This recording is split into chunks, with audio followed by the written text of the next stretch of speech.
Happy 4th of July weekend. I don't know how it is where you're at, but if you're on Cape Cod, if you are visiting basically all of New England, it is a washout. So it's cloudy, it's rainy.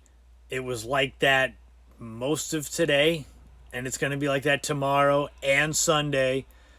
So, unfortunately, for all you folks that have come down to the Cape to celebrate 4th of July, the best part of the whole weekend is going to be when you're leaving the Cape. So, it's funny how that happens.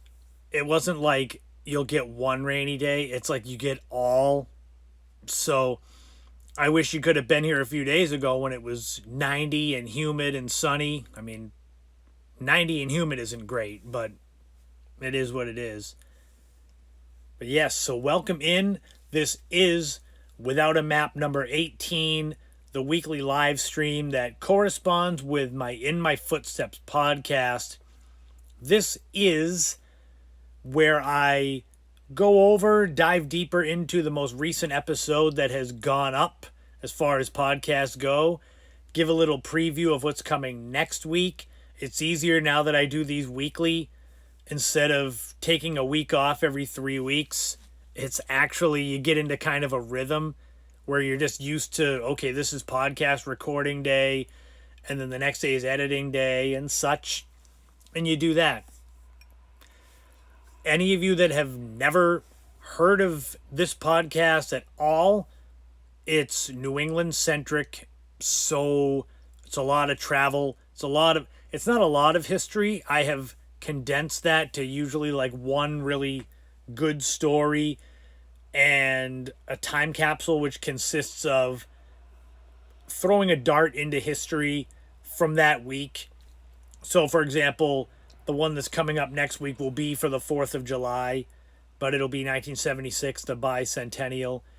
And I give you number one song, number one TV show, number one movie, and something that you could have bought at the time. I try to make it as weird and humorous as I can so that it's interesting. I also do a lot of lifestyle topics. I speak of things that deal with my life. And I don't mean like specifics. I mean the generalities that everyone can relate to. And that's what I hope with the podcast, that you might listen to something from my lifestyle segments and you may not have the exact same experience, but it speaks to you in a different way. And that's what I'm trying to do. So, yesterday, episode 27 of the podcast dropped. And so I try to make it as diverse as I can, where if you don't like one of the subjects, you might like another, and so on. The big thing for me with episode 27 was the story of the Benny's retail stores. If you grew up in southern New England in the last 50, 60 years at least, you would remember Benny's. On Cape Cod, we had one in Dennisport. And the funny thing is, if you go to Google Maps, you can actually, if you do the street view, for some reason, if you're going, so this is Route 28 in Dennisport. It is now Big Lots.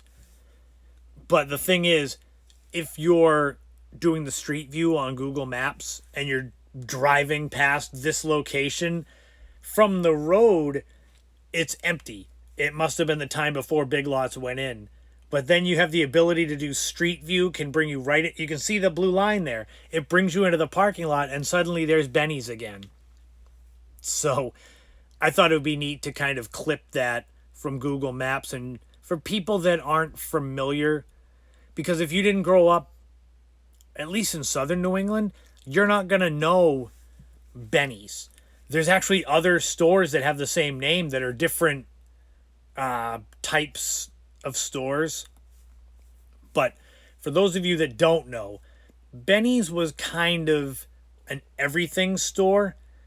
Their ads would always say Benny is my favorite store. I enjoyed it. It wasn't my favorite, but it was a step above places like Job Lot. If you're familiar, there's another one. Benny's and Ocean State Job Lot were both formed in Rhode Island. So ironic that they were kind of cousins, with Benny's being a little more, I don't want to say high class because that's not it either. It actually started as an automotive store. So we're talking tires and such. Interestingly, I didn't know that until I got older. So when I walked into Benny's and I would see tires on the wall to the left, I'd be like, this is weird, because you don't go into Job Lot and see tires unless I'm missing something. I don't know if they have tires at Job Lot. But Benny's at its peak had either 31 or 32 stores in Massachusetts, Rhode Island, and Connecticut. I'm sure anyone who's watching this that is not familiar with Benny's, wherever you're from, there's a Benny's type store. See, you know what I mean, Barry. It's like, even if you never went to the Benny's like this, wherever you're from, there's a store like that has everything you could need. I said it's tires to toys to toilet seats, all that stuff you could grab in there. Unfortunately, they went under in 2017 and everything closed down. But I share a little bit about its history in more depth on the podcast. So that's a good one. Benny's was definitely unique. And I was psyched when I went to Google Maps and you could actually see it. So I was like, I'm clipping that because Google might realize this image, I think, is from 4 years ago. So they'll get rid of it pretty soon. I also dive into, I do segments called Back in the Day, and it's 80s and 90s nostalgia for the most part. I was born in 1977, so I consider Back in the Day anything from my life that I can remember. So I can't do a Back in the Day segment from the 50s because I wasn't alive. The bikes. I remember going in there to get fitness equipment, and they had it straight in the back. Benny's had fitness equipment. They had a basketball hoops they had there. They had stereos that would usually be playing. And so that was always fun to go in and not mess with stuff, but just kind of, they had everything you could think of.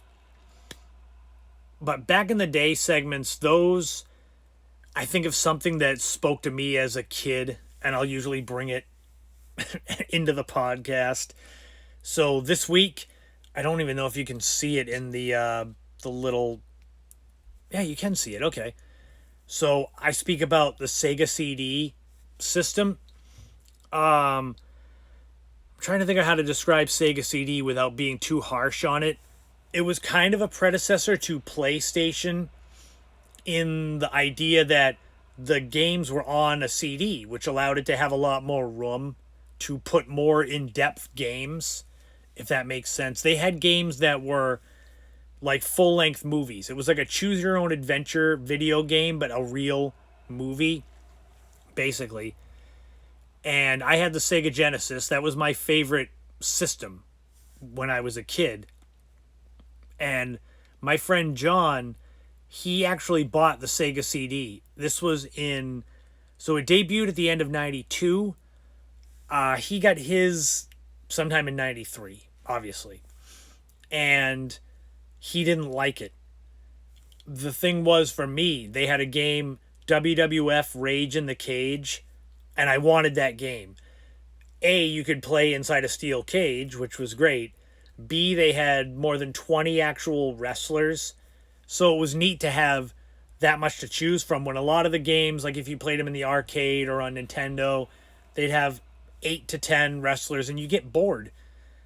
As a teenager, you get bored with that stuff quick.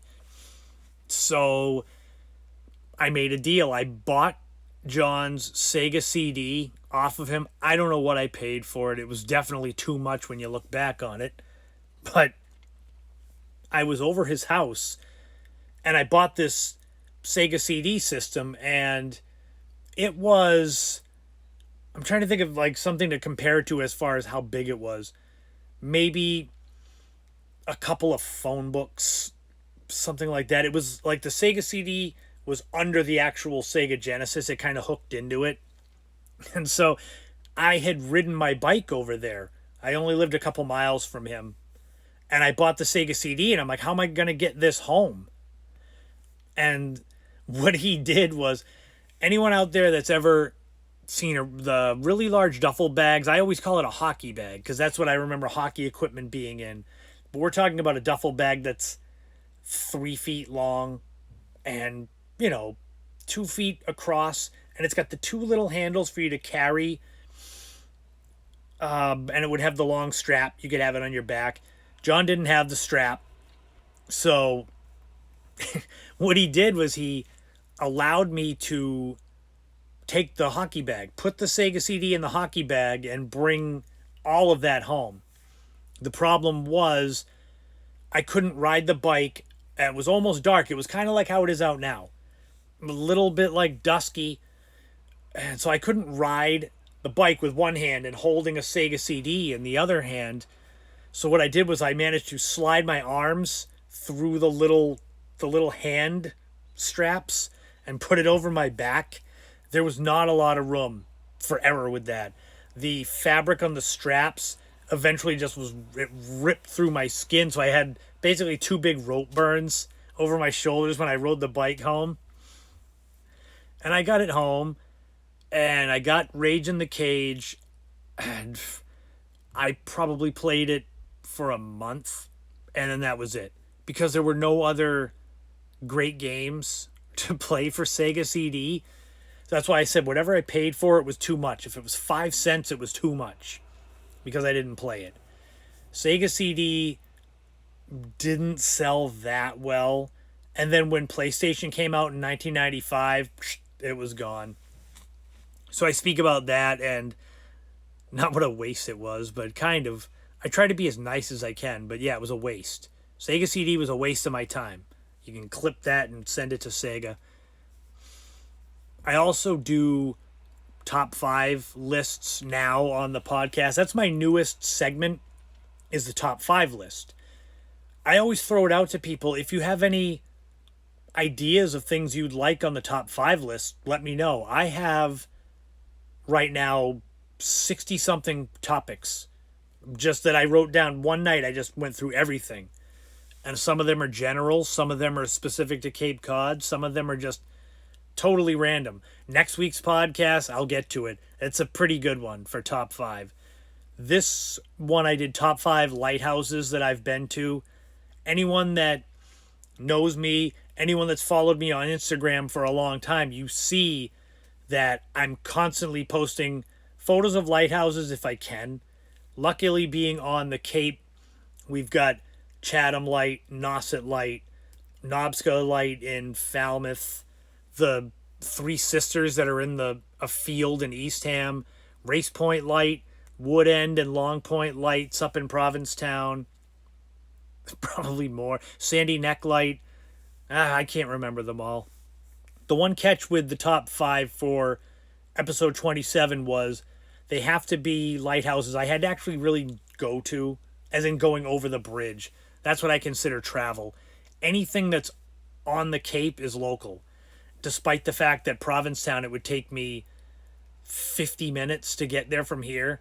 So it's not really local, but it's on the Cape. So top 5 lighthouses, they don't go in any particular order. As I go through my photos and try to find you one of the ones that was on there. I love this because if you're watching this back, or if you're watching it now, I'm scrolling through my photos, but you can't see that I'm doing that. So it looks like I'm just standing here looking slightly down, because any good photos of lighthouses I've been to off Cape go way back. So I planned a trip around going to a specific lighthouse.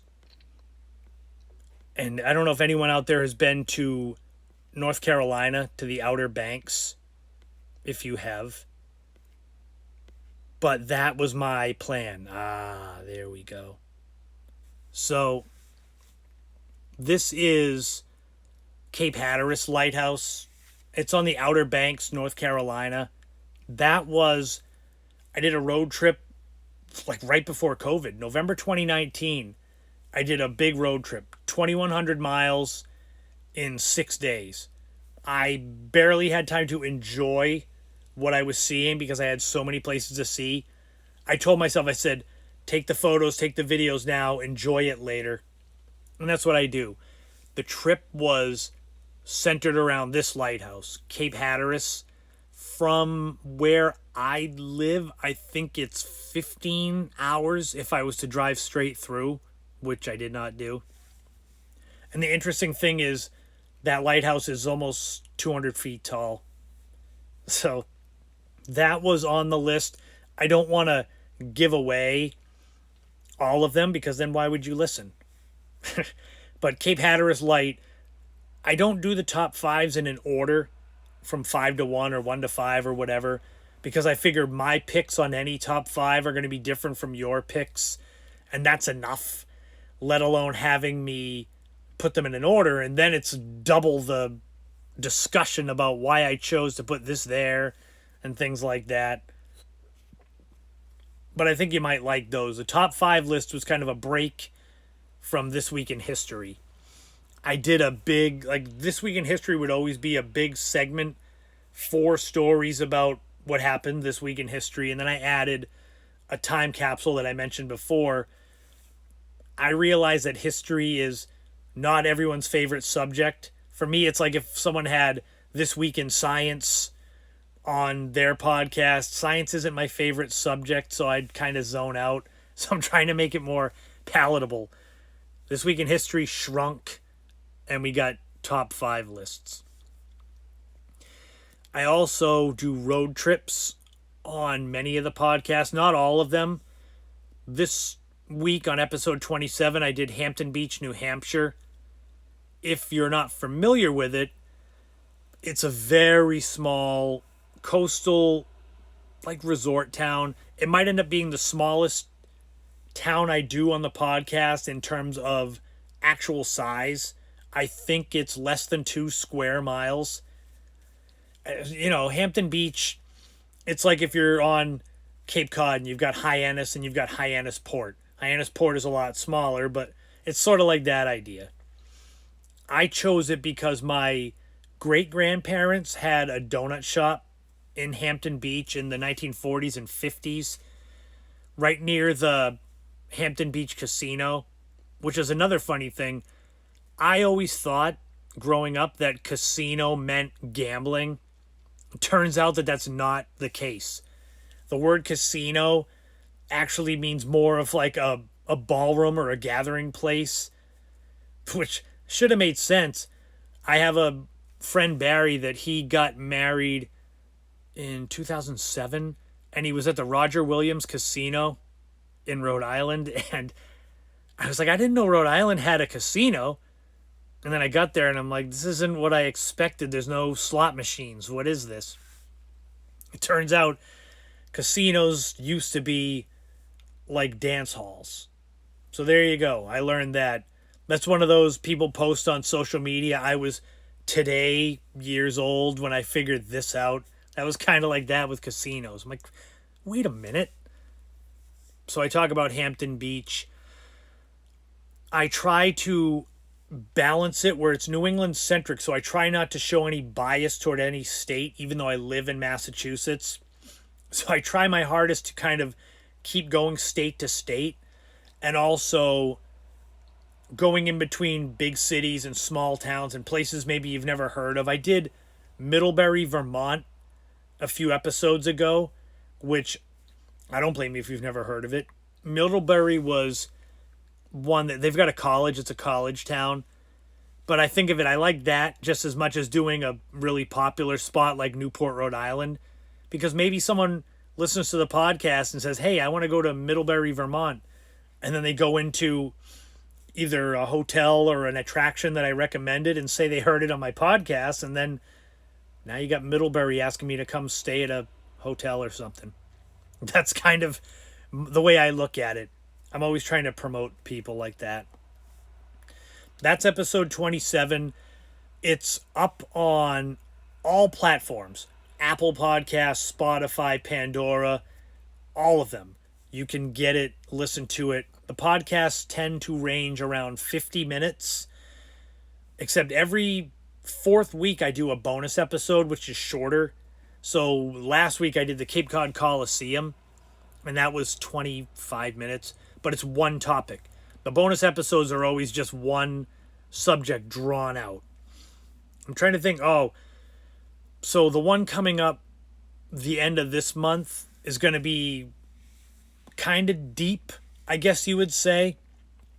So I've wanted for a while to do an episode about a friend of mine who passed away a few years ago that was one of my childhood friends. I have to use a lot of restraint because I time these things. So this one times close to his birthday. So this one, it won't be for those that don't like sad subjects. I'm just giving you a straight heads up. It's going to be dealing with the death of a friend. It dives into that, death of a loved one, etc. Because I don't always do deeper topics, but if they pertain to my life, I spoke about why I quit drinking back in September of last year, because someone out there might get inspired by that. So that's why I did it. I spoke about battles with mental health, depression. I did that. It was in May. I did that one. And so, what if someone hears that and it inspires them? So you never know. But it's definitely pulling back the curtain. So, just giving you a heads up. I'm not sure what number that. I think that's episode 30. So next week is episode 28. I've got my little card all made up. Funny thing is that I've started doing these podcasts where I record them in one shot. What I had been doing was recording segments and stitching them together like a quilt. And now I just do one shot and then edit it the next day. So when I did episode 28, I recorded it and I'm so close to being caught up as far as when I record it to when it goes live that I didn't even have episode 29 planned out yet. And normally I give you a heads up, like, coming up next episode is this, this, and this. And for episode 28, it's the first time ever that I don't have any coming attractions. So I don't know if I'll get called out on that. As you can see by the photo there, you could probably put two and two together about what the main subject of this episode is. I believe it was episode 14, an interview with my buddy Steve, and it's just called Dedication to the Craft. It has to do with photography and basics of photography, how to become a better photographer. No, Schlee. Well, Jaws is a part of it. So, yes, Martha's Vineyard and the movie Jaws go hand in hand. So, yeah, that's part of it. Because there is a problem with Steve, and it has to do with me wanting to get a sunset shot in Menemsha on the Vineyard. If you're not familiar with the Vineyard and Jaws, or one or the other, when the orca leaves to go out to hunt the shark, it leaves Quint's, house on the water, the workshop. That little strip of water where it comes out of is Menemsha, is the name of the village on the Vineyard. And I wanted sunset photos of all the fishing shacks, but Steve had he put up with a lot during this trip that we did. So this is Dedication to the Craft Part 2. And it's a specific photo trip that we took to Martha's Vineyard. I did it for my second book, In My Footsteps, A Traveler's Guide to Martha's Vineyard. And I brought Steve over. I figured, why not? And what he didn't realize was that in doing photos for the book, what I was having to do was go to a lot of businesses, restaurants, shops, and get pictures of the outside and the signs and such for the book. So it was a lot of, oh, I got to go to Allie's General Store, or I've got to go to the Island Alpaca Company and get pictures of the signs. And Steve started, I felt bad. It was like leaving a dog in the car because he wouldn't want to get out because it would be like 2 minutes. Like, Steve, wait right here. I got to go run down and take some pictures. And so at one point I went to the Tuck and Holland Metal Shop. If you never heard of it, check them out. They do a lot of awesome custom weather vanes and such. But I went to take pictures of their sign and their shop. And one of the guys that owns it was outside. And I said hi to him and said what I was doing. And he invited me in. So what ended up being, I thought it would be like a minute. I was in there like 25 minutes and Steve stayed in the car. So he just sat in the car and I felt so bad. So when it came to where do we go for the sunset shot, I wanted Menempsha. He wanted Gayhead Lighthouse. And it turns out we couldn't do both. And I felt bad, so I did Gayhead Light because I felt so bad that I had dragged Steve over there. But that's the dedication to the craft. Part 2 is a trip to Martha's Vineyard that we took. So that's a lot of fun. For those of you that are my age, children of the 80s, you're going to love back in the day. I talk about the old school record stores.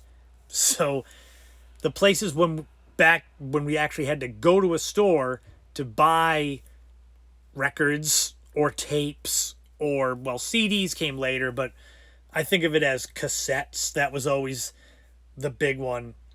They were super expensive. When you think about going into a place like later on in the late 90s when cassettes were on their way out and you could go into like a gas station and they'd have a bunch of cassettes in a barrel that were for like 99 cents and they were just random like 70s soft rock and stuff. When you went into a place like Record Town or Tape World or Strawberries or Coconuts, when you went in there and you saw cassette tapes for like $15 and then a few years later they were 99 cents, it's like, oh, what a waste of money. But I talk about those. It's interesting when you think about, I don't want to spoil it because like I said, you won't listen, but I'll just tell you that those places I just named, a lot of them ended up owned by the same company. And it kind of makes sense because they were really all the same store, just with a different coat of paint, basically. If you've been to Record Town, you've been to Tape World. If you've been to Tape World, you've been to Strawberries or Sam Goody or Tower Records or any of those. But that was a lot of fun to go through. Like I said, I do top 5 lists. So this week's top 5, coming up next week, is the top 5 1980s commercial ad mascots. The only catch is no serial ones, because that's going to get their own list. And they didn't have to debut in the 80s, but they had to be a big part of the 80s. And this, when I make my top 5 list, I just write everyone that pops in my head. And for this list, I had like 20 right off the bat, and I had to narrow it down to 5. So I did honorable mentions. I'll just name one to kind of get your mind going. But anyone remember the Hamburger Helper Helping Hand?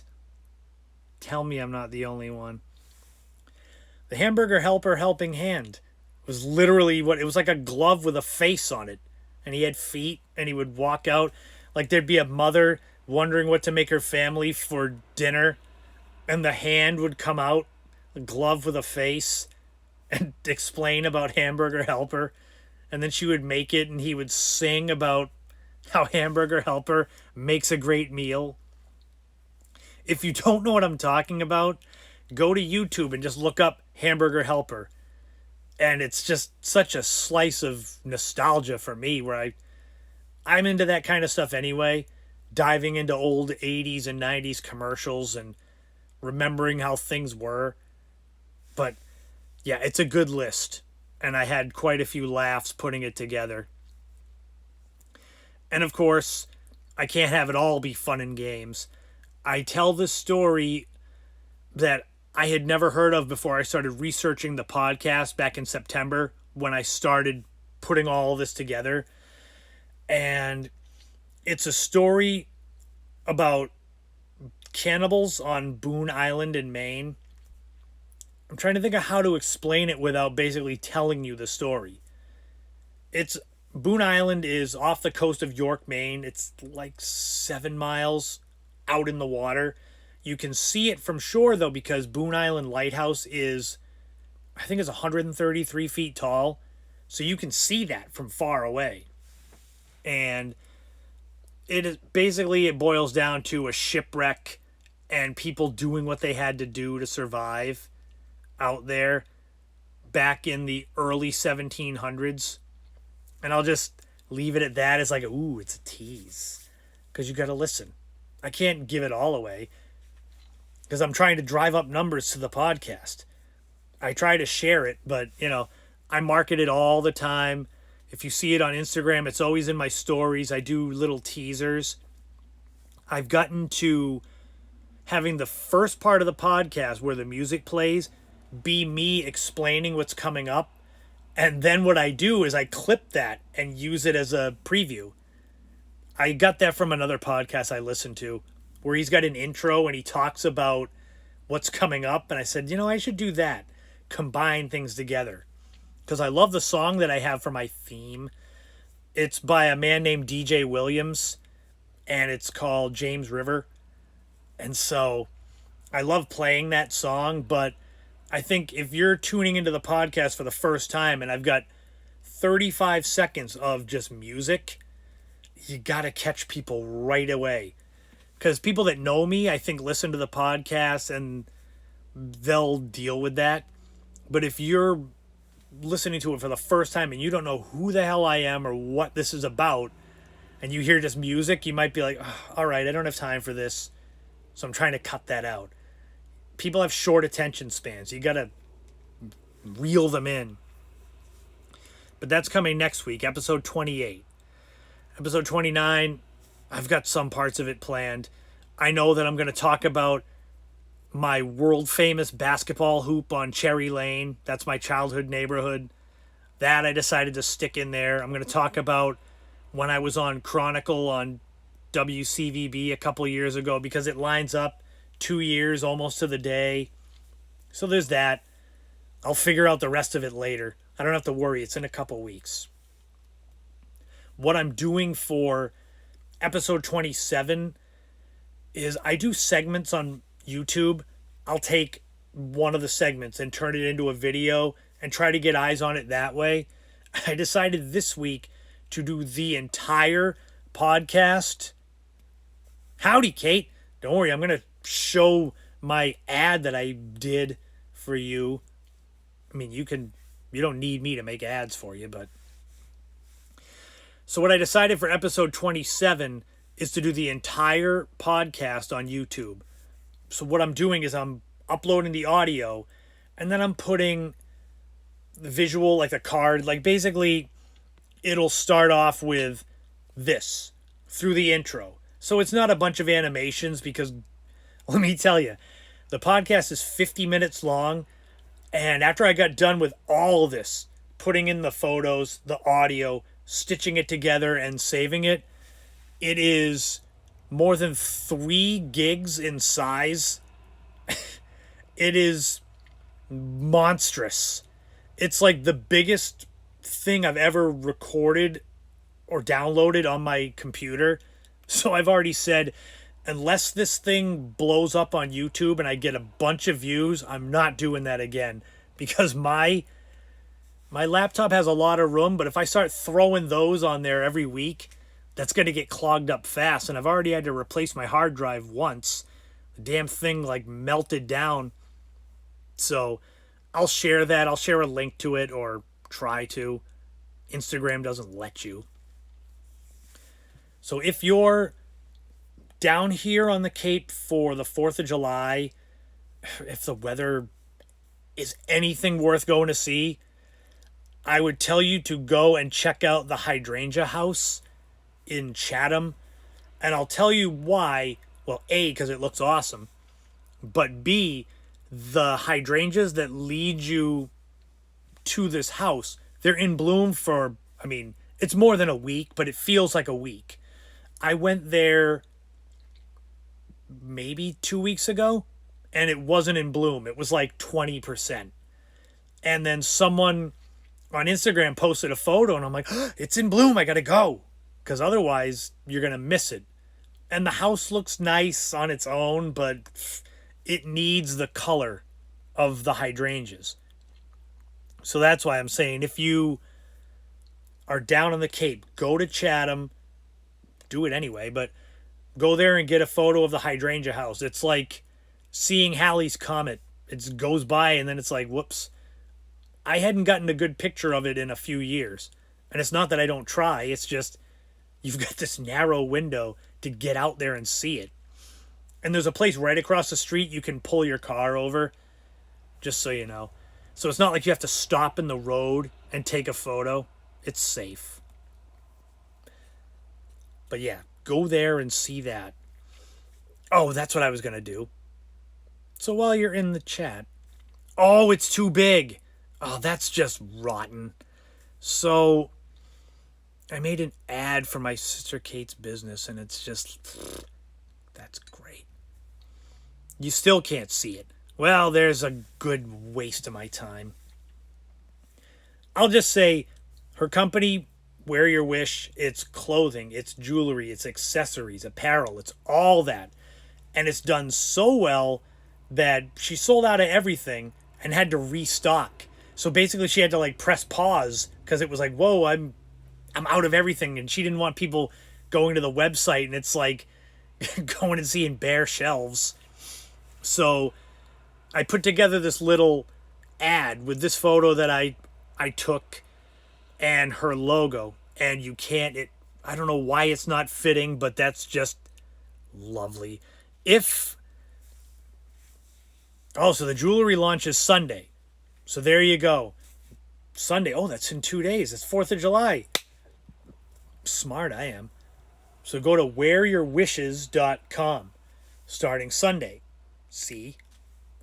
And if you go to my Instagram story, I think that photo is in there. And it plays the song every time. I promote her business on every podcast. And I found a song that I liked that kind of went, I don't know why. I like the vibe of it. So I put it with the story on Instagram. So if you hear the song, I think it's just called Colorful Flowers. But that's it. That's my Wear Your Wish theme song. That you can use it too, but that's what I think of. I was thrilled this last weekend. I got to hang out with one of, if not my oldest friend for the first time in a couple of years, since before COVID. And it was interesting because it was basically me and his entire family, which was great because I've known him over 35 years. And it's one of those things where it comes in waves where all of a sudden I'll have everyone I've ever known is around me, like within a period of a few weeks. Then I don't see anyone for years. And now it's kind of happening again, where I showed you a few weeks ago, my buddy John, he's now back in California. But Barry and I, we go back, God, probably was 5 or 6, probably 6 years old. And so she's not my aunt by blood, but we always called her aunt. She was basically the nanny / housekeeper for my grandmother and grandfather.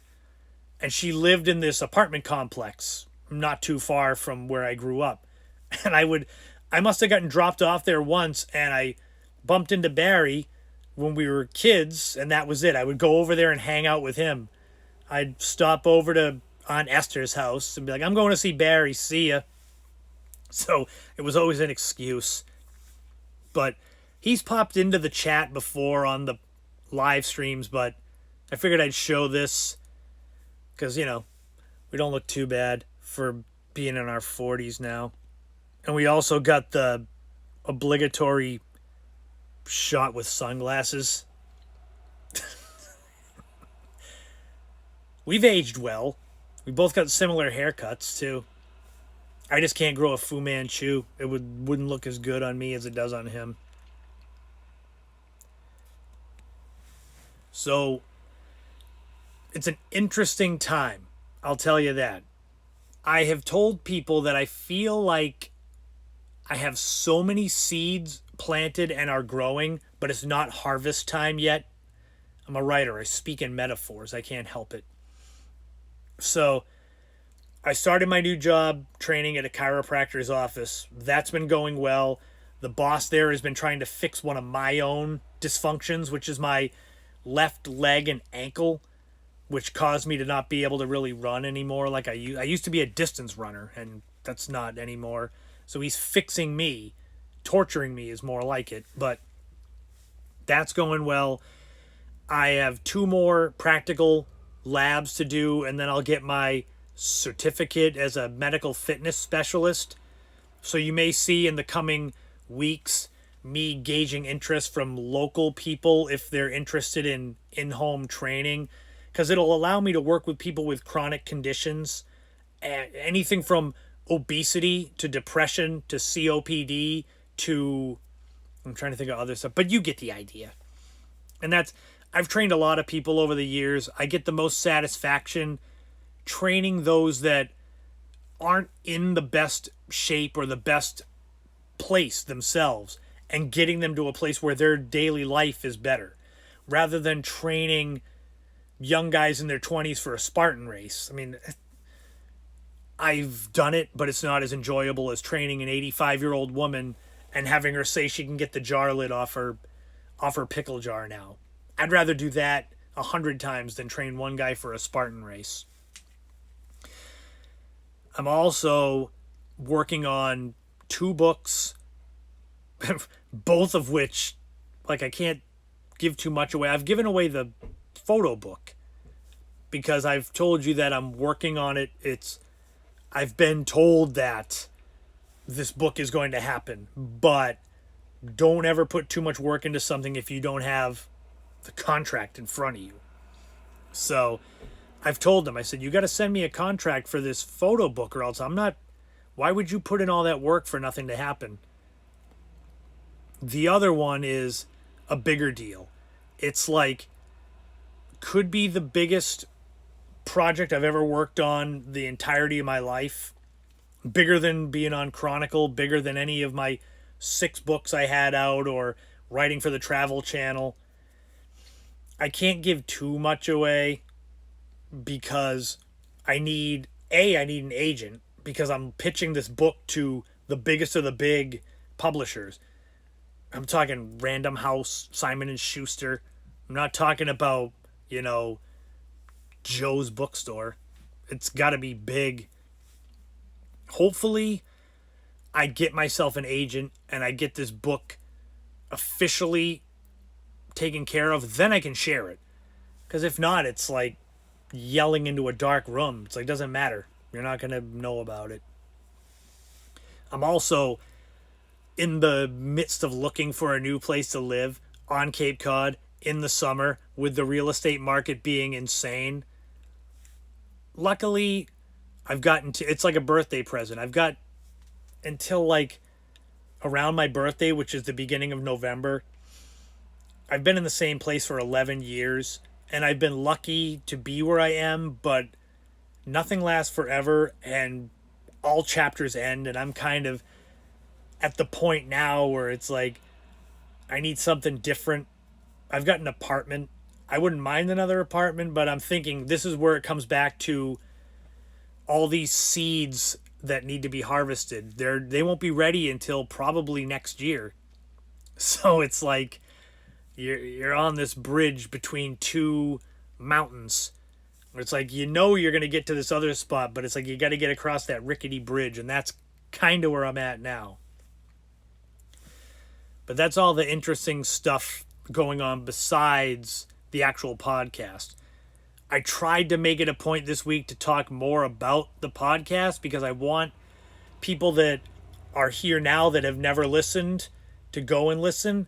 If you're seeing this after on IGTV or on YouTube, I want you to go find the In My Footsteps podcast. I've got 27 episodes. Guarantee you there's something in one of those you'll like. And I find a lot of people listen to one and it's like one potato chip or one French fry. Never can have just one, and you'll just start falling down the rabbit hole. At least that's what I think. I think every episode I do is great, but that's up to the people that are listening. The ones that give it good reviews, the ones that share it, the ones that give me feedback. Doesn't matter if I think it's all great, you know. I need the people not connected to me to say it's great, or do it in disguise. If my family shares it secretly, like all like the burner accounts on Twitter and stuff, pretending, like wink. Yeah, it's great. I don't know who he is. So thank you all for tuning in on 4th of July weekend. I hope wherever you're at, the weather is better than it's been on the Cape. It's not going to be better tomorrow or Sunday, so we've got just this New York City subway packed in Cape Cod with people that can't go to the beach. So the roads are packed. I probably will be laying low, especially tomorrow. It's going to be a big writing day, hiding from the tens of thousands of tourists that are down. I call Cape Cod a vacation destination for a reason, because it is, and it has been for like 150 years. So enjoy the rest of the weekend. Check out the podcast if you haven't. If it's rainy and you're on the Cape and you're bored, find one and just let me know what you think. Shoot me a message on here, on any social media. It's all good. I'm pretty easy to get in touch with because I'm always marketing my podcast, so I'm always on social media. So you'll find me. And I'll be back next week, Friday, 8 o'clock, for another Without a Map live stream. So enjoy the weekend. Enjoy the 4th. I got fireworks. I can hear them going off. Poor dogs. Poor Buddha. Tell him to have a drink and go to sleep because it's going to be rough. So have a great weekend. I will talk to you again sooner than later. That's it.